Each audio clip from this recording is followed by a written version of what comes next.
Sahabat Jurnal, kembali lagi di podcast kita yaitu Jurnal Elephant Talks. Di kali ini kita mengundang bintang tamu yang sangat spesial yaitu Pak Angga selaku guru sosiologi dan pembina Rohis di SMA Negeri 11 Kota Pontianak, serta saya Syafir Gelora selaku host pada pembicara kita hari ini. Nah, di kali ini kita menyambut bulan suci Ramadan yang sudah kita tunggu-tunggu pastinya ya Pak ya. Dan di episode kali ini kita akan mengobrol santai seputar menyambut bulan suci Ramadan, manfaat pentingnya puasa bagi kita para remaja, serta bagaimana kita menjadikan bulan ini sebagai titik perubahan menuju versi terbaik di diri kita. Nah, menurut pandangan Pak Angga, Ramadan menurut pandangan Pak Angga tuh gimana sih menurut kita sebagai umat muslim? Oke. Maknanya Pak? Sebelumnya saya ucapkan terima kasih nih udah diundang sebagai tamu di podcast yang menarik sekali di SMA Negeri 11. Dan kebetulan hari ini saya juga diwawancarai nih sama Mbak Gelora yang notabene sebagai 10 besar duta pelajar di se-Indonesia ya? Se-Indonesia. Bayangkan tuh, se-Indonesia loh gitu dalam artian. Tentunya ini prestasi yang sangat-sangat dihargai di sekolah maupun di kancah nasional. Selamat dulu untuk Mbak Gelora. Oke, berkaitan dengan Ramadan sendiri ya. Ramadan ini kan salah satu bulan yang ada di kalender Islam gitu dalam artian. Kebetulan saya, Mbak Gelora dan mayoritas siswa di SMA Negeri 11 ini merupakan siswa muslim gitu dalam artian. Harusnya menyambut Ramadan itu dengan gelora ya, dengan menggelora harusnya gitu. Karena Ramadan sendiri adalah titik balik di mana kita bisa mengevaluasi diri kita, bisa membuat suatu perubahan terutama karakter ya. Ramadan bukan hanya terkesan menahan lapar gitu dalam artian, tapi kita bisa membentuk karakter kita selama kurang lebih 30 hari. Betul sekali. Gitu. Nah, kenapa sih bulan Ramadan tuh disebut sebagai bulan tarbiyah atau bulan pendidikan bagi umat Islam? Siap, oke. Kalau saya boleh mengadopsi ya, boleh izin Bu Kurnia, kalau bahasa tarbiyah tuh menurut bahasa Indonesia ya berarti kan proses dalam pendidikan ya. Iya. Proses dalam pendidikan itu butuh namanya kurikulum ya. Kalau di bulan puasa tuh kita ada namanya ada salah satu bukan salah satu, ada beberapa ritual kalau saya bisa bilang ritual ibadah seperti puasa sendiri sama tarawih, ada juga zakat di situ dalam artian. Jadi ada kurikulumnya yang membentuk kita selama kurang lebih 30 hari selama 1 bulan penuh. Supaya mengajarkan kita, pertama, kenapa kita diarahkan berpuasa supaya kita bisa disiplin. Betul. Disiplin. Disiplin mengenai makan kita gitu. Yang tadinya kita makannya kurang teratur nih. Udah diatur. Siapa yang ngaturnya? Allah Subhanahu wa taala tuh ngaturnya. Ada namanya makan sahur. Udah makan sahur. Dan ada saatnya juga masa berbuka, yaitu pada saat azan maghrib. Betul sekali teman-teman. Nah, apa saja sih persiapan yang sebaiknya kita lakukan sebelum memasuki Ramadan, baik secara lahir maupun batin? Tentu Mbak Gelora sendiri udah paham ya apa arti persiapan itu gitu. Sebelum menjadi duta pelajar 10 besar ya Mbak Gelora ya? 10 besar nih, Masya Allah, tabarakallah ya, 10 besar. Tentunya ada persiapan ya. Persiapan pasti. Apa aja tuh Mbak Gelora? Pertama tentang diri kita dulu lah ya. Kayak kita siap enggak nih untuk lanjut nih. Kalau misalnya kita enggak siap, enggak usah gitu. Tapi karena Gelora sendiri ngerasa siap, jadi Gelora lanjut gitu. Terus yang Gelora siapin pun kayak program kerja yang Gelora buat, dampak apa yang bisa Gelora kasih ke orang-orang sekitar Gelora gitu, dan cahaya apa yang bisa Gelora kasih ke orang-orang sekitar gitu. Mantap. Kurang lebih nih, kalau Ramadan sendiri kita persiapannya ya 11 bulan sebelumnya kita persiapan gitu dalam artian. Ya kita mungkin tidak detox konten-konten yang sifatnya negatif. Karena kan remaja-remaja ya, mungkin saya soroti sekarang remaja ya. Remaja-remaja ini kan tiada hari tanpa media sosial gitu dalam artian. Termasuk kita sekarang ini kan berada di media sosial nih sekarang nih. Mungkin kalau video ini diupload kita mungkin terpublish di media sosial. Nah, harapannya konten-konten yang mungkin sifatnya positif itu dalam artian yang harusnya kita galakan dan kita kurangi konten-konten negatif supaya pola hidup atau kebiasaan-kebiasaan diri yang baik akan kita terbiasa lakukan di bulan suci Ramadan. Nah, kalau tips agar puasa kita tuh lebih bernilai di sisi Allah Subhanahu Wa Taala tuh gimana sih, Kak? Nah, itu dia. Kalau sesuatu kan memang tidak perlu kita lihat kuantitasnya, tapi ada kalanya juga kita perlu melihat kuantitas itu. Puasa 30 hari, tapi yang misalkan diterima amalannya tuh hanya 2 hari gitu. Itu kan berarti kualitasnya cuma 2 hari. Sangat disayangkan, sangat rugi kalau orang yang memang hanya memanfaatkan waktu bulan puasa sedikit saja gitu dalam artian. Jadi kita harus menguatkan diri kita, mendisiplinkan diri kita agar kualitas yang harusnya kita capai di bulan suci Ramadan ya kita optimalkan. Seperti mungkin murojaah Quran, saya buatkan juga program di Rohis ya, kurang lebih mungkin bisa berkolaborasi nanti di Rohis. Kita tingkatkan nih apa yang misalkan kira-kira belum tercapai pada puasa yang sebelumnya. Misalkan Mbak Glora sholat tahajudnya hanya 10 hari. Oh, mungkin di puasa tahun ini sholat tahajudnya 30 hari dengan hafal Quran juga. Hafal Quran mungkin surah-surah pendek di juz 30 gitu dalam artian. Mungkin kan dari sisi kuantitas tercapai, kualitasnya juga lebih daripada tahun yang lalu gitu dalam artian. Nah, kalau tantangan terbesar dalam menjalani ibadah puasa di era digital itu kalau menurut Bapak itu apa? Tantangan terbesar ya diri kita sendiri sebenarnya ya. Segala sesuatu kalau tidak dimulai dari diri sendiri itu percuma gitu dalam artinya. Iya, di luar sana mungkin banyak sekali ya tantangan yang kita akan temui gitu. Tapi tantangan terbesar yaitu dari diri kita sendiri. Mulai dari berpuasa ya. Ada yang puasanya mungkin mau setengah hari ataupun dia bisa full ataupun dia curi-curi ya. Misalkan nih dia ngakunya udah puasa tapi ternyata dia sudah bolong gitu. Oh, dia tidak makan tapi ucapannya tidak terjaga sehingga mengurangi nilai-nilai pahala dalam dirinya. Jadi menurut saya tantangan terbesar yaitu diri kita sendiri. Ya, kita harus menguatkan niat ya. Segala sesuatu tergantung dengan niatnya.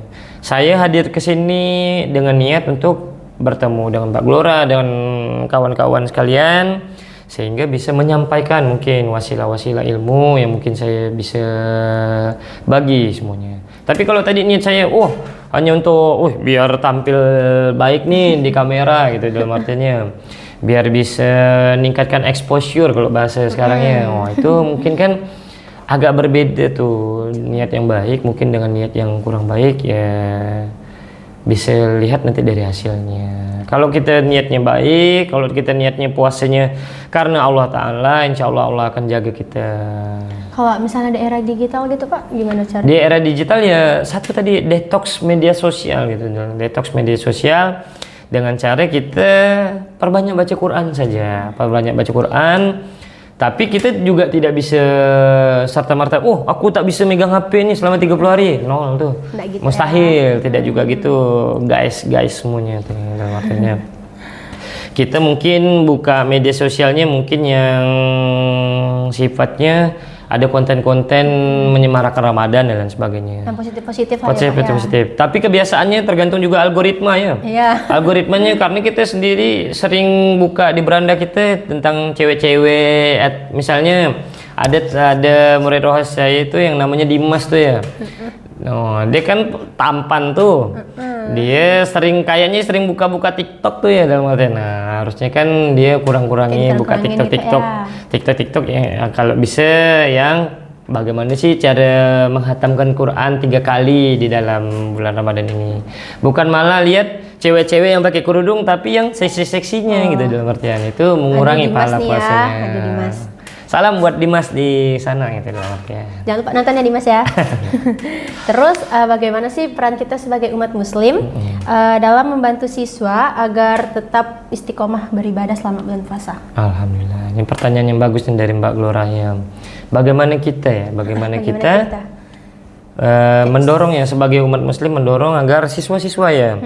Ya kita memberikan contoh gitu dalam artian siswa ini kan guru kencing berdiri, murid kencing berlari gitu dalam artian. Ada istilahnya itu dalam artiannya.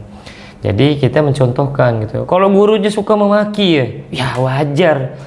Siswanya lebih dari memaki gitu. Tapi kalau gurunya sering berzikir, sering memberikan arahan, bukannya memukul tapi merangkul, tapi insya Allah gitu perlahan-lahan bakal banyak yang bisa terangkul di dalam pelaksanaan ibadah di bulan Ramadan pada khususnya. Pak. Oke. Amalan apa sih yang sebaiknya kita prioritaskan selama Ramadan bagi pelajar gitu? Oke, bagi pelajar ya amalannya. Amalan tuh tentunya banyak yang bisa kita raih nih di bulan Ramadan nih. Tapi yang paling optimal yaitu menjaga sholat kita gitu, menjaga sholat kita. Yang tadinya, mohon maaf nih, yang tadinya tidak tepat waktu, tapi karena ada momentum di bulan Ramadan ini, semoga kita kembali fitrah nanti di Idul Fitri gitu. Maka dari itu, kita biasakan nih kalau ada suara azan, ya kita langsung segera sholat. Tapi lain halnya kalau memang pas jam belajar itu mungkin secara teknikal mungkin Allah juga paham gitu dengan keberadaan kita gitu. Karena kan sebagian kita nih kan sedang berjuang ya. Iya, betul. Kalau kita belajar sungguh-sungguh, niat kan, mohon maaf ya bagi pelajar semua yang ada di luar sana. Kalau kita datang ke sekolah dengan niat ibadah, kita sama juga dengan berjihad gitu dalam artian berjihad. Tanpa kita harus berperang ke Palestina atau apapun gitu. Kita meraih ilmu pengetahuan juga berjihad gitu. Karena melawan apa yang pastinya? Melawan kebodohan. Kebodohan udah pasti itu. Kenapa? Tujuan kita datang sekolah ya otomatis untuk belajar, bukan pacaran. Betul. Bukannya main game. Ini untuk semua nih.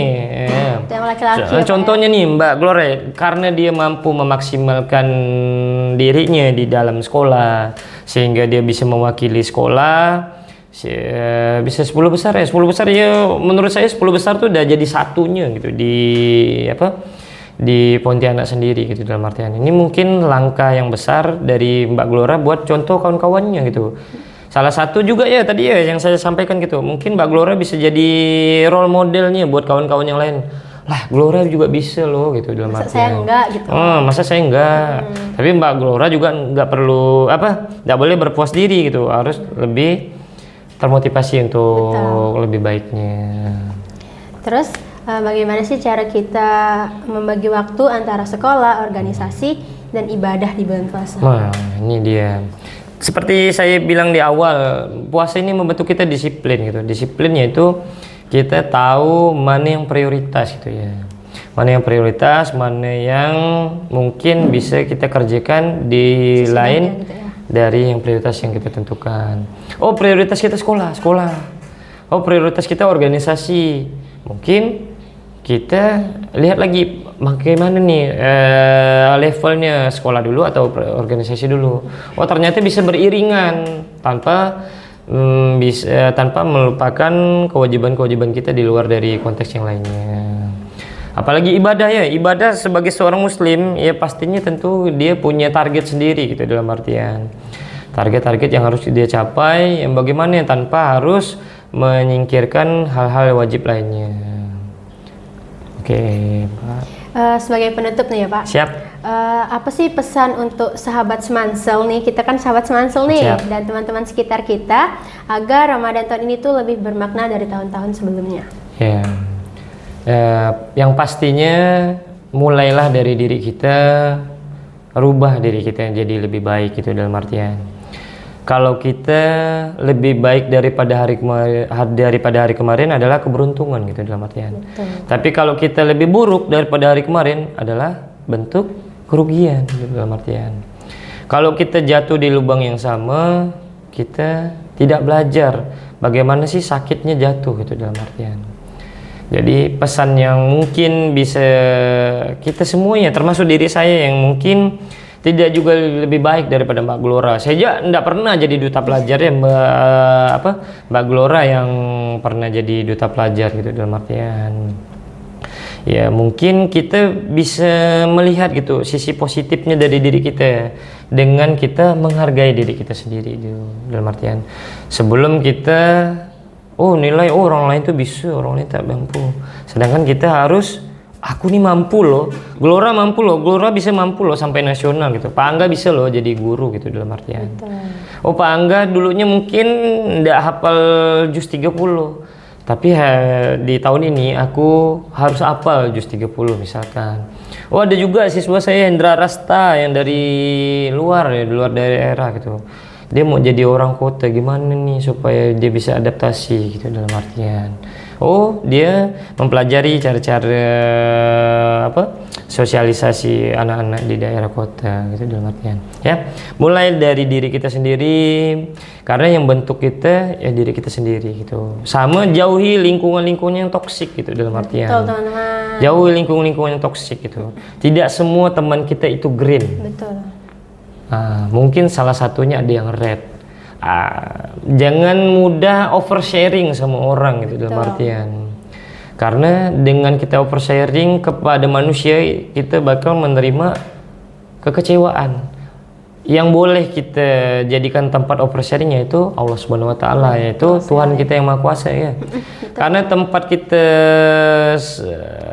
berkeluh kesah, bahkan orang tua kita kalah gitu dengan Allah Subhanahu wa taala. Tapi juga saya ingin sampaikan bagi yang masih lengkap ayah ibunya, tolong nih sayangi ibunya, sayangi ayahnya gitu dalam artian. Karena tanpa peran mereka kalian tidak bisa hadir di dunia ini gitu. Betul sekali. Saya bisa berdiri di sini karena mungkin atas izin Allah melalui perantara orang tua saya. Jadi mulai hari ini minta maaf sama ibu bapaknya, kita kembali suci di bulan Ramadan ini.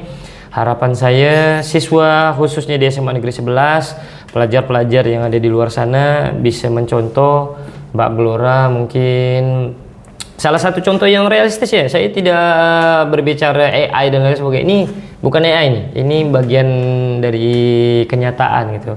Bahwa ada loh siswa yang muslimah tetap cozy, tetap easy going gitu dalam artian, tapi juga tidak melupakan agamanya, tidak juga melupakan orang tuanya gitu. Betul. Keluarganya, tetap bisa bersosialisasi dengan kawan-kawannya, tetap juga bisa berkomunikasi dengan guru-gurunya gitu. Betul sekali. Itu mungkin pesan dari saya. Itu udah termasuk harapan lah. Itu ya, harapan yang mungkin bisa saya sampaikan kepada kita ya. Kita jangan bosan untuk jadi orang baik ya itu. Setidaknya kalau kita tidak bisa menerima kebaikan, kita bisa memberikan kebaikan buat orang lain. Kita jangan terus mengharap ya. Kayak ya lagi-lagi ya Satyawan Dimas tuh murid saya gitu. Dia berpartisipasi untuk dalam waktu dekat kami ada mau kegiatan pawai obor gitu. Dan dia rela menyisihkan uang sakunya gitu tanpa harus saya suruh, tanpa harus dapat tekanan dari kawan-kawannya. Dia dengan ikhlas memberikan sumbangsi buat pagelaran pawai obor kami. Terima kasih buat Satyawan Dimas di sana. Keren sekali Dimas. Semoga teman-teman bisa mencontoh ya. Jadi banyak contohnya Hendra Rasta, Satyawan Dimas sama Mbak Syapir Glora Herva Rel. Saking hebatnya namanya, wah. Udah Pak? Sip, sip. Nah, itulah dia hasil dari podcast kami. Semoga kalian bisa yang udah Pak Angga berikan semoga bisa bermanfaat buat teman-teman semua, terutama buat teman-teman Semansel ya, betul ya Pak ya? Siap, Semansel mania. Mungkin hanya segitu saja. Sampai jumpa di podcast kami selanjutnya. Dadah. Berapa menit tuh?